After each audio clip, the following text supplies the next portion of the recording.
Namo tassa bhagavato arahato samma sambuddhassa. Namo tassa bhagavato arahato samma sambuddhassa.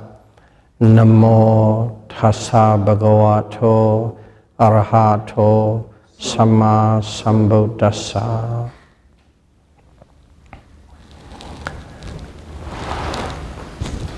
Series A, Dhamma Talk number 59.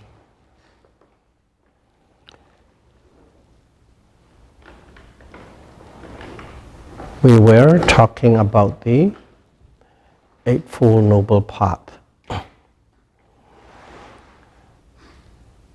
In the last one, we discussed about the morality group. The morality group is the right deed, the right speech, and the right livelihood.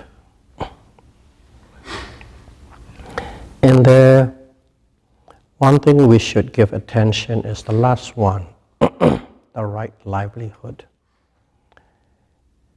And there Buddha didn't mention to us what is the right one, but he mentioned what are the wrong ones that one should not be participating in.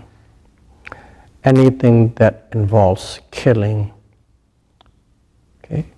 hurting, harming, violence and cruelty, killing, that kind of livelihood one must avoid.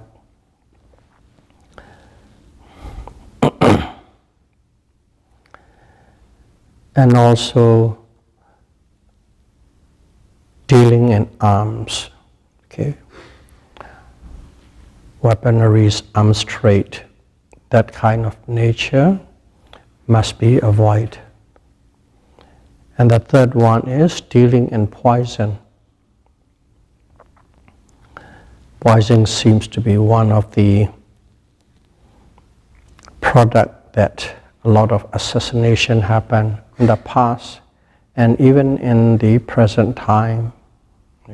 We have more and more sophisticated poison, radiation poison and so on. That's the third one. And number 4 is one must avoid in slavery, human trafficking. Anything with human trafficking, slavery, forced prostitution, one must avoid. And the last of all is dealing in substances, whether it is liquid or solid, any drugs or alcohols that could cloud the mind, that could waver the judgment of people, that must be avoided. There are 5 of them. The reason I'm mentioning about this is, if you carefully look at it, some people think the Buddha's teachings are for the monks only. People who are practicing seriously to escape from the realms of samsara and suffering. But this point, one of the Eightfold Noble Path, sama ajiva, the right livelihood. The monks don't have any livelihood except that they go for alms round. They depend on the people for their room and board, so to speak. And in return, they are obliged to teach what is right and what is wrong, what is wholesome and what is unwholesome. But in here specifically is livelihood. That point distinctly shows all his teachings are for everybody, whether it's a monk, whether you're a rich person or poor person, educated, uneducated, for everybody. For everybody. Lay peoples of all sorts are intended, his teachings are intended for them.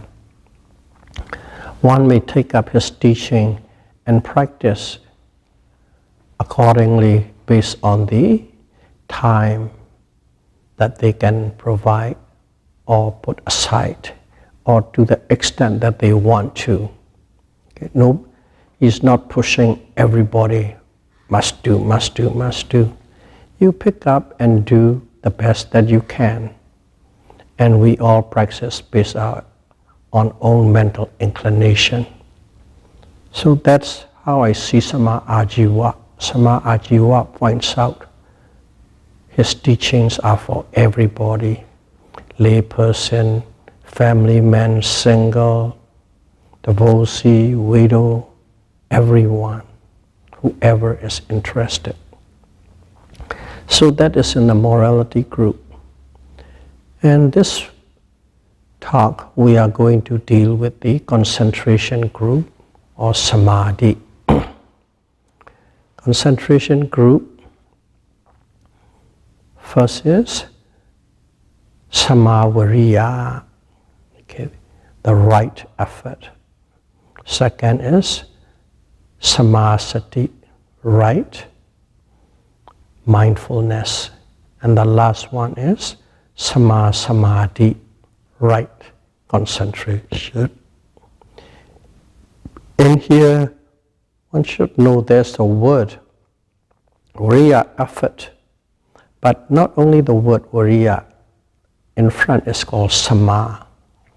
Sama can be interpreted as right or correct or proper, appropriate and suitable. Okay. And wholesome. These are the meaning that covers the word sama. But simply put is simply correct effort. So in their efforts can be applied to anything and everything. Effort can be applied to wholesome things. Effort can be applied to unwholesome things. Whatever we do, if we want to succeed, one must apply effort. So effort is a very important factor. You will see that word throughout the Buddha's teaching. Without effort, nobody can achieve anything. So in here, say right effort. What does it mean by right effort? Among all the effort, okay, what is samavariya? So in terms of written language, the way it is put is, one must put effort. Okay, one must put effort to do wholesome thing. Okay, one must put effort to do wholesome thing that one has never done before. Okay, there's always good thing, correct thing, proper thing, helpful thing. Okay, they are wholesome. Okay. And they are always something that you have never done before. And one must apply effort to do something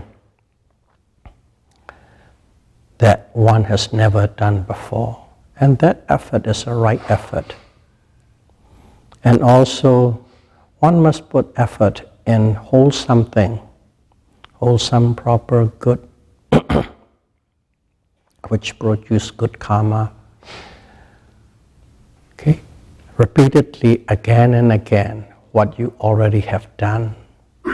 In other words, you are not only looking for something you haven't done. Also, you keep maintaining and you keep repeating things, good things that you have done before, that you are used to. Okay. And that effort is called right effort. And the third one is one must put effort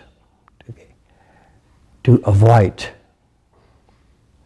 unwholesome things, unwholesome actions, unwholesome deeds that one has never committed. In other words, you always try and make sure things that you have never done, wrong things, unwholesome things that you have never done, you would never ever commit them. Okay. And that is the right effort. And the fourth one is, one must apply effort, okay, to avoid unwholesome or wrong or bad things that one has done before. You have committed before, but now you are going to put your best effort that you would not repeat again. So those are the 4 points. If one is applying effort in those 4 categories, and that is called one is applying right effort, samavariya. So that's, in that way, it is very clear by anyone, okay, whether you are a lay person, whether you are walking, or whether you are a merchant or a teacher, or whether you are a monk, anybody and everybody, that definition can be applied quite easily, easy to understand, based on the way you understand, based on the way you apply. Because we all live a different life and we participate in many different things. Based on that, one can assess. But this definition can cover the scope of what one is doing. Of course, this is in general, but we are practicing Satipatthana Vipassana. So, how does it apply in our case, this right effort? Based on the full definition,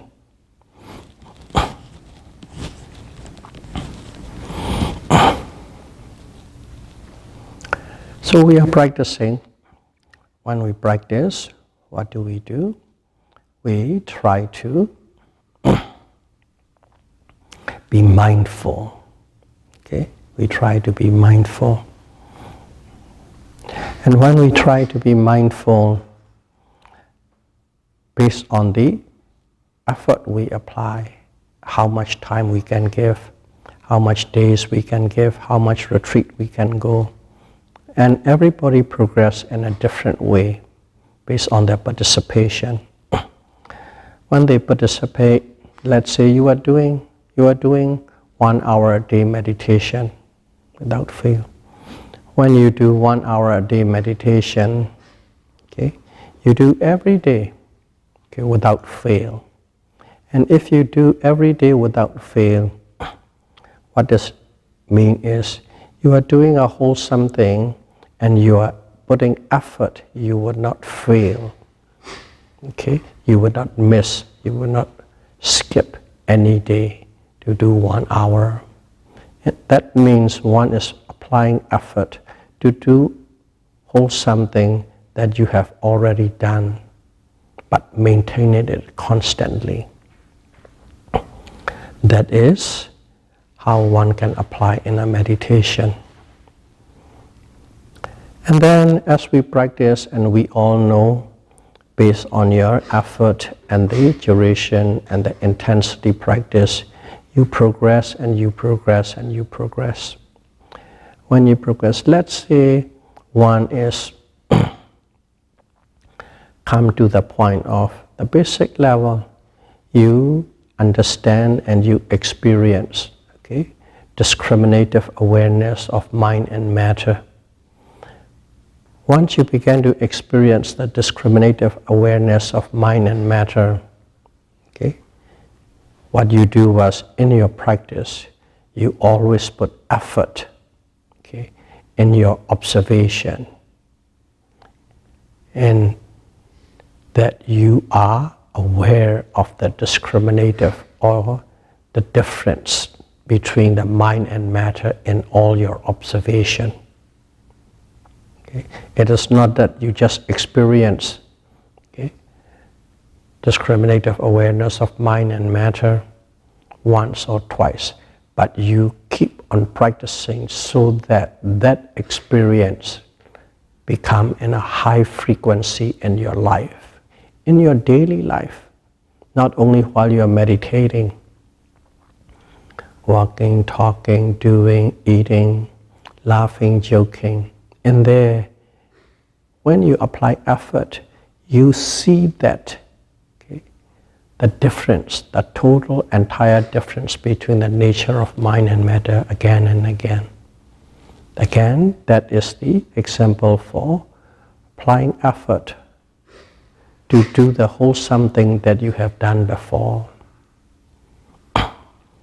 And now you are practicing, but you are at that level, but you know the next level is this mind and matter is connected.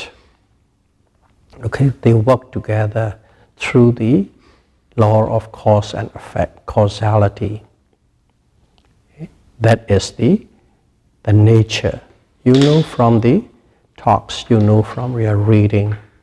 And what you do now is, as you haven't experienced it, you set your mind, I am going to practice in such a way that I'm going to experience the causal relationship between mind and matter. You set your mind into it and you put effort. And that is, you are putting effort to do wholesome thing that you have never done before. Okay? Just like that, if you come to that, if you experience it, then you make it sure that it comes in high frequency in your life. And you shoot for the next one, and you shoot for the next one, and you shoot for the next one. So that what it is that applies in a meditation, what it means by to do wholesome thing that one has done before, maintaining, repeating again and again, and to do and to experience the Dhamma that you haven't experienced before. With that mindset you practice, that is the one to apply effort to experience new and unwholesome, new and wholesome thing that you have never experienced or done before. That's in terms of practice, that how one can apply. And again too, you are in your life, let's say you used to be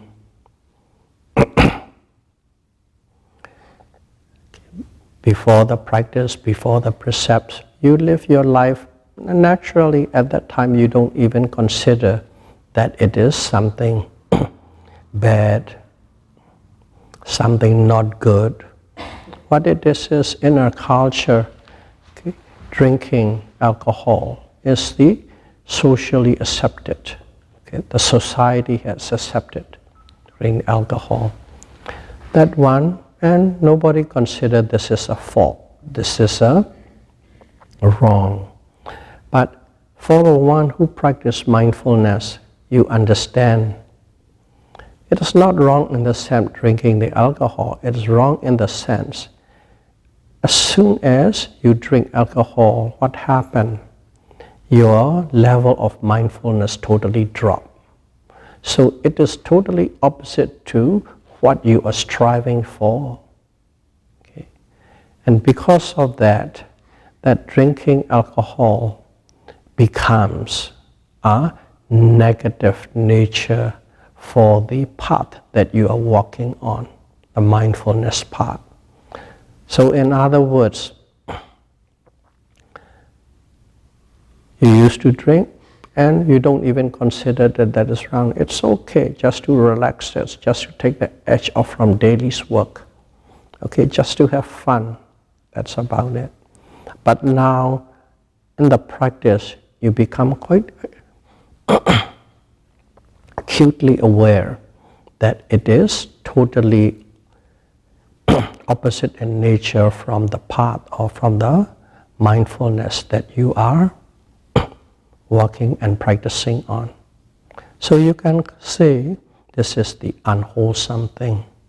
So unwholesome thing you have done before, and now you set your mind. I'm going to put my best effort so that I will not take anything that could cloud my mind, that could disturb my mindfulness, my awareness, not only in meditation, in your daily living. So that can be applied in a meditation sense. Unwholesome thing that one has done before, you are going to apply effort so it won't be repeated. Okay, some people might be able to do cold turkey, some may be not. But regardless, once you set your mind, you are in the right direction. Okay, sometimes we hit, sometimes we miss. The same thing. Sometimes you break down. Whenever you break down, you begin to strengthen it again. That kind of thing. And you apply effort to do something unwholesome thing that you have never done before. Let's say you have never done cocaine or heroin or things like that. Okay, it depends on the environment, what kind of work environment you are in, what kind of the nature of job you are in. Okay. And some people come very close. Not only close, some people go right in the midst of these kind of nature. A group of people from, especially people with money and jobs and all these sales and things like that, entertainment, this, that. You go right in the midst of some people do coke and things like that, but you have never done before. And it is a part of the job. You cannot avoid it. You have to be there. You can be there, but you make sure that you would not touch. Okay, you would not touch those drugs at all, which means you apply effort. Okay, to avoid unwholesome things that you have never done before. In that way, one can apply these four definitions into your practice. That is on the samasati. And the next one is, that is samavariya. The next one is samasati, the right mindfulness. Mindfulness, I don't have to say too much. We have been practicing all the time, talking about all the time. Just to refresh it, okay, what is sati? Sati is translated as mindfulness. You are mindful of something. When you are mindful of something, you are mindful of an object, a thing, a situation, condition, whatever is happening. Okay? Whatever is happening at the present moment. Okay? Mindful of whatever is happening at the present moment. So there are many things happening because present moments. Every moment is a present moment. And instantly that present moment becomes the past. And the future moment becomes the present, and the present, and so on and so on. It goes in rotation. Present become past, future become present, and so on. So present is all the time there. So at the present moment, if we look at ourselves, our mind, where is our mind? If we are not at the present, our mind is in the past. In other words, an event, a situation, a condition, a person, a thing that is in the past, you think about it. As soon as you think about it, that means you are dwelling in the past. And also, At the present moment, you might be thinking about, what do I do tomorrow? What do I do next month? And so on and so on and so on. That means you are at the present moment, but you are actually living in the future. Okay? So the mind, the mind is always at the present moment. That the mind has a choice to live in the past or in the future or in the present. There are three choices. And most of the time, most of the people, we live in the past and the future. But in here, we learn how to live at the present moment. At the present moment, whatever is happening, whether it is good or bad, pleasant or unpleasant, likable or not likable, whatever is happening, you are fully and completely aware of it. And that is mindfulness. Okay, mindfulness. And if you are aware of it, okay, what is happening presently as it is, without any distortion, without likes and dislikes, without favoritism or prejudice, that kind of mindfulness is called samasati, right mindfulness.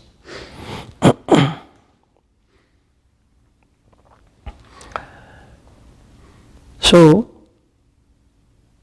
that one, we must really practice and practice and practice. Okay? To be able to do that, what do you need? You need effort. Without effort, the mind would not stay at the present moment. Without effort, the mind always drifts to the past or the future. So, you see the connection now, effort and mindfulness. That effort is the one who is trying to put the mind at the present moment. And it is quite dull, quite boring, okay, if you are not used to it, to live at the present moment as it really is, without likes and dislikes, favoritism and prejudice. If you go back to the past, that's quite wet, you can say. It could be with anger related, or it could be with great grasping, clinging related. And in the future, the same thing, all that what you want and what you want to avoid. So there are likes and dislikes, favoritism and prejudice, or Pali words, lobha and dosa, greed and anger. Whenever these two emotions, greed and anger, are there, the mind loves it. The mind sticks on it, the mind dwells it and dwells and lives for a longer period of time. But at the present moment, the way you are observing is without that lobha and dosa, as it really is. Whether it's a condition or situation, whether it's mind or matter. And as it has no this lobha and dosa, greed or aversion, it's not so attractive. It's become boring. It becomes monotonous, especially at the beginning. Because of that, you need a lot of effort to keep the mind at the present moment. So, keeping at the present moment, fully aware without this greed and aversion is the right mindfulness. And at the same time, one must know the object as it really is. Simply put, hot as hot, cold as cold, blue as blue, red as red. Not, oh, blue is cool, calm, or red is no, violent, hot. Not that way, simply blue, simply red. In that way, that kind of awareness, conscious awareness, that kind of mindfulness is called samasati, right mindfulness. And when you have this kind of mindfulness, okay, when you're observing, there's a certain way to observe. You can casually scan it. Okay, you can casually scan it. Whatever it is, you come in, you scan. Even a book, you just come in, 100 pages, you scan through it. You can finish in about 15 minutes. Okay, in 15 minutes, you got the gist of it.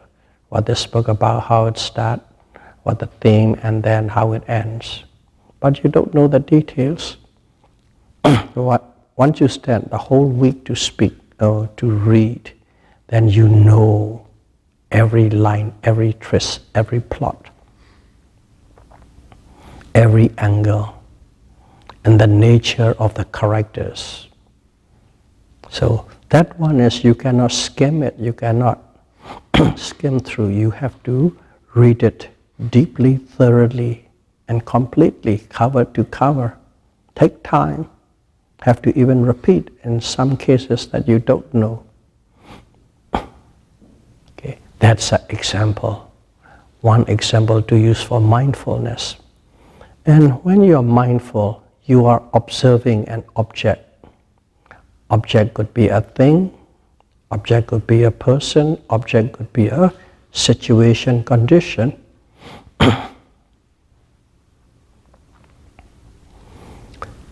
In other words, object is both any mind product and any matter product. Anything and everything you're observing. And when you observe it, don't skim it through. Like a book, you read it thoroughly. The word is, don't observe, don't look at that object superficially. Okay? Skim it through the book is, you are reading it superficially. Okay? When you read deeply, okay, that means you are observing. When you are meditation-wise, your observation it deeply, penetratively, thoroughly, and completely. Just like when you read the same book for 1 week, you know everything. In the same manner, one must be observing at the object. One must be mindful of the object in a thorough, complete, and penetrative way. Then it amounts to the right mindfulness, samasati, that superficial mindfulness. Yeah, you are mindful, but that doesn't fall under the category of samasati. In such a way, one has to observe. And also, when one is observing the object, we'll just call the object now. You know what object means. When you're observing the object, okay, you must follow it from the beginning to the end, from the beginning to the end, from the beginning to the end. Okay, let's use an example, the one that we know and do all the time. Our default object is the rising movement of the abdomen and the falling movement of the abdomen. So when it starts rising, you know when it starts, and it rises and rises and rises and rises, and it ends. And then when it starts falling, it starts the beginning of the falling, and it falls and falls and falls and falls, and it ends. And then that process repeat again and repeat again and repeat again. So in there, our job, okay, our responsibility of this practicing of the mindfulness meditation is to follow it from the beginning to the end, beginning to the end, beginning to the end, without a miss. Okay. That is how one must be doing when you're observing it. But we all know, we observe rising, falling, rising, falling, rising, rising, rising, falling, falling, falling. And suddenly, poof, a thought comes in and you go somewhere else. Some people for 5 minutes, some people a minute, some people for 10 seconds, even 10 seconds. At that moment, what happened was you missed that rising process or falling process. You miss the beginning, a part of the beginning, or you miss a part of the end. You miss that object. You lost that object. Okay? In other words, you are engaged with a thought and you totally forget to observe the object, to be with the object. You forget. You totally forgot about the object that you are supposed to be observing at the present moment, and you live with a thought which could be in the past or in the future. That happens quite often, especially at the beginning. Now you see, what happened was we forgot the object. So in here is one of the quality that we have to build in our mindfulness is you must not forget. Non-forgetting. Okay? In your observation, don't forget the object at the present moment. The quality of non-forgetting is very important. Another word for this non-forgetting is called heedfulness. One must be heedful. One must not be heedless. When you forget, you become heedless. When you don't forget and you can follow through, that means you are heedful. See, non-forgetting or heedfulness, that quality must be in that mindfulness, if you want to call it a samasati, the right mindfulness. If you don't have that, you are not in the higher quality, superior quality of that right mindfulness. And then one must also know, when you are practicing this mindfulness, what happens is, whenever you are mindful, and whenever you are heedful, and you become heedful because you are observing thoroughly and deeply.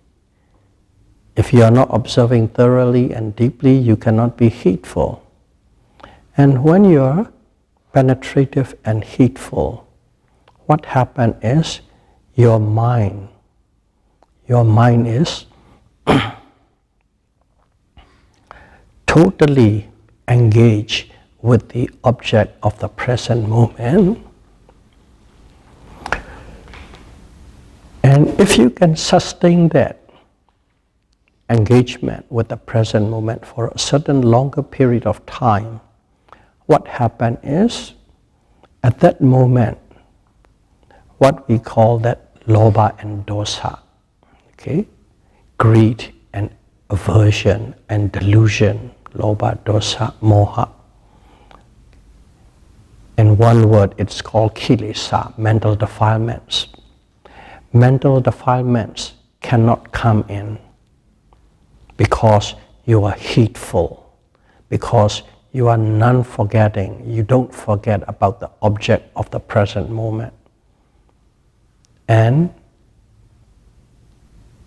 mental defilements cannot come in.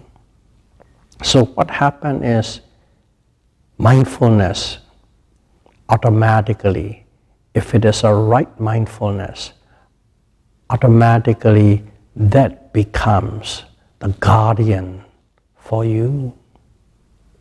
He's become the guardian. Guardian for what? He guards against all the intrusion and invasion of mental defilements. Mindfulness become the guardian. Mindfulness become the protector of you from all mental defilements. And if that quality is being established, that means you have the samasati, right mindfulness. And then to be able to maintain that, okay, to be able to have all these qualities, you have to repeat that mindfulness. Mindfulness, do mindfulness, do mindfulness, do mindfulness. So in other words, mindfulness is the cause and mindfulness is the effect. Mindfulness is the cause and mindfulness is the effect.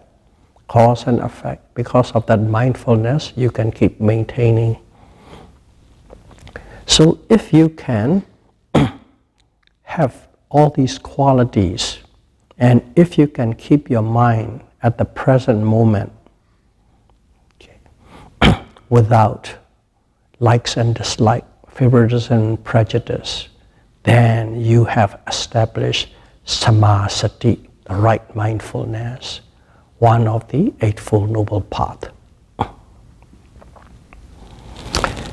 And the last one is called samadhi, the right concentration.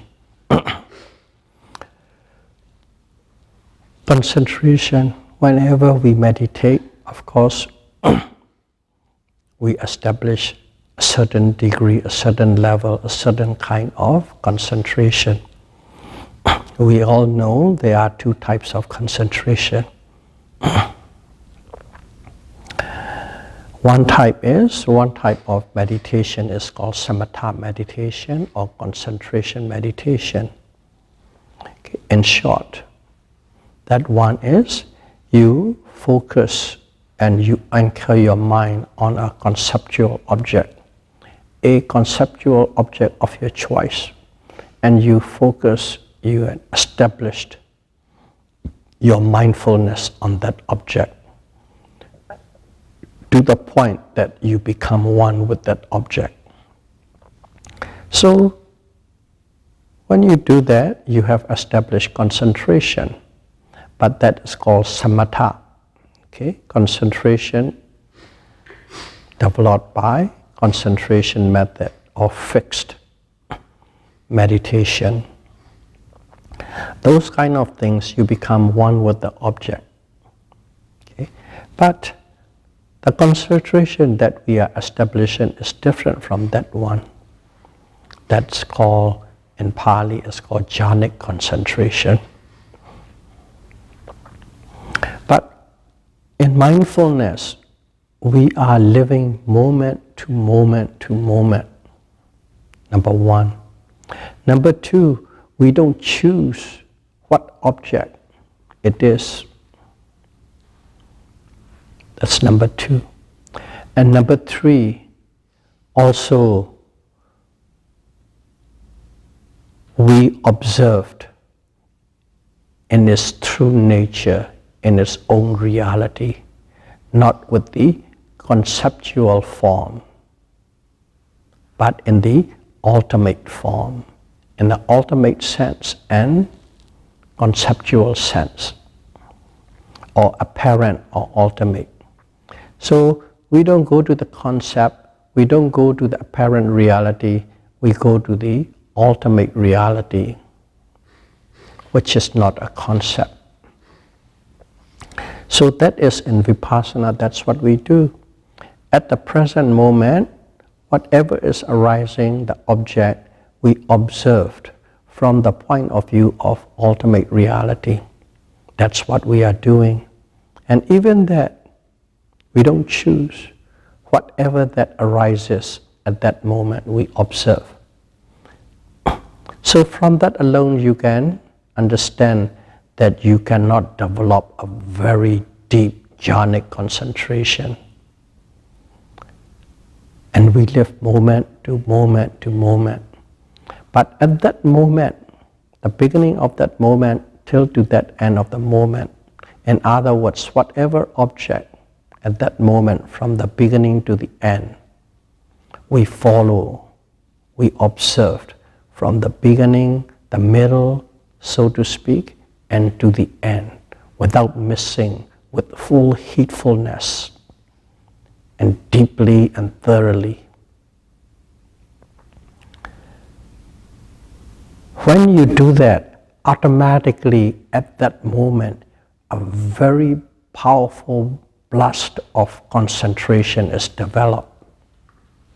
Very powerful, that particular moment, from the beginning to the end.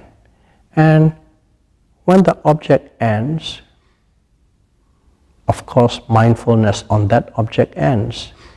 And along with that, concentration on that object ends. So that concentration lasts from moment to moment to moment. Because of that, it is called Khanika Samadhi, momentary concentration. So that is the kind of concentration we are developing. But we know when you doing mindfulness, our job is not to forget the object of the present moment. And present moment comes and goes and comes and goes, but they are continuous, a continuum, a stream, just like water flowing in a stream. The objects are flowing in a stream. So if you are not forgetting any object of the present moment, your mindfulness is continuous. In other words, you have built an enormous momentum on your mindfulness. And along with that powerful, momentous mindfulness, concentration, that momentary concentration, one after the other, if it is continuous, they become very powerful. Powerful enough to the point of equivalency to the other type of meditation, jhanic meditation. In a jhanic meditation, just before you go into the jhanic state, there is a state of meditation where you are quite aware of everything. And suddenly you pass over the threshold and you go into the jhanic mode. And that quite aware just before the jhanic mode, that is called upachara samadhi, neighborhood concentration. That is very powerful too. And this Khanika Samadhi, momentary concentration, if you can develop with a very powerful momentum of mindfulness, the power of concentration is equivalent to that. That kind of a state you develop. And that concentration, developed by the continuous development of right mindfulness, is called Sama Samadhi. Now we have three. Okay? Samavariya, right effort. Samasati, right mindfulness. Sama Samadhi, right concentration. And these three together are called Samadhi group, concentration group. And why do they group all these three in one? Okay? And why are they called concentration group? It is because of the function that they do. One supporting the other, one leading to the other. Okay. If you look at the correct effort, right effort, what is it doing? whenever you are applying effort, there's something happening. Let's say you don't meditate, you don't concentrate, you do nothing all the time, in general living. All the time, every moment, kilesa, this lobha, dosa and moha, greed, aversion and delusion or ignorance, is always attacking you, non-stop. Every moment they are attacking you, every moment. Not a minute moment missed, they are constantly attacking. Okay? That is the nature. You don't have to put effort to it. Automatically, you drift with your likes, you drift with your dislike, you drift with your prejudice, you drift with fear, you drift with hope, constantly. And that is the pole of these three powers, lobha, dosa and moha. And suddenly, now you are applying effort. As soon as you apply effort, what? Effort is not to do unwholesome thing in general and to do wholesome thing. As soon as you apply effort, what is it really doing? It is pushing the tides of the kilesa. Kilesa is coming to you in waves after waves after waves. And your effort is pushing back, your effort is pushing back, your effort is pushing back. Making sure that you are not going to repeat the wrong thing again, making sure you are not going to do any new wrong thing, making sure you are doing the right thing, making sure you are doing right thing that you have never done before. That waves is pushing back the kilesa. So the job of the effort is pushing, countering the effort, the attack of kilesa. And then, what is this effort we are doing? We are trying to establish the correct mindfulness. And what does the mindfulness do? The same thing. The constant attack of these kilesa. Effort is pushing back. But still, it escapes from here and there and here and there and comes through a wall. In other words, all the soldiers are pushing it back, but there are some places that they can still penetrate. They come to the wall. You will have the wall have, let's say, 4 gates. And whenever these kilesa come to these gates, who is the guard of the gates? Mindfulness, the guard, the guardian, the protector.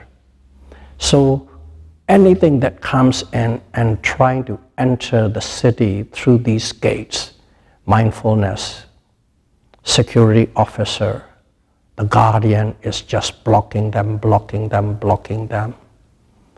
And mindfulness makes sure no mental defilements, no kilesa can pass through the gates. So that's a job. And what is the job? Job is still fighting against kilesa. And then what happened? Inside the city, if mindfulness is able to keep these all checked at gate, nobody can pass. Inside the city, it is safe and secure, calm and quiet. What is safe, secure, calm, quiet? Concentration. When you have concentration, you are calm, you're cool, you're quiet, you're still. So inside the city, inside the wall, there's a concentration. Whenever there's a concentration, whenever calm, cool, collective mind exists, kilesa cannot exist. These two are like fire and water. When concentration is there, kilesa cannot exist. So Concentration, samadhi occupy the space which is totally devoid of kilesa. That's how the three works together. Effort push back the kilesa. Mindfulness block so that no kilesa can pass through. And concentration occupy the space with safe, security, calm and quiet. And in that zone, no kilesa can arise. That's how they work together. That's why these three are put together. Sama, Viriya, right, correct mind effort. Sama Sati, correct mindfulness. Sama Samadhi, correct concentration. And these three are called concentration group. Another three of the Eightfold Noble Path. So may all of you be able to practice this concentration group. Right effort, right mindfulness, and right concentration. And may you be able to experience and understand the wisdom as soon as possible. Sadhu, sadhu, sadhu. Buddham pujemi.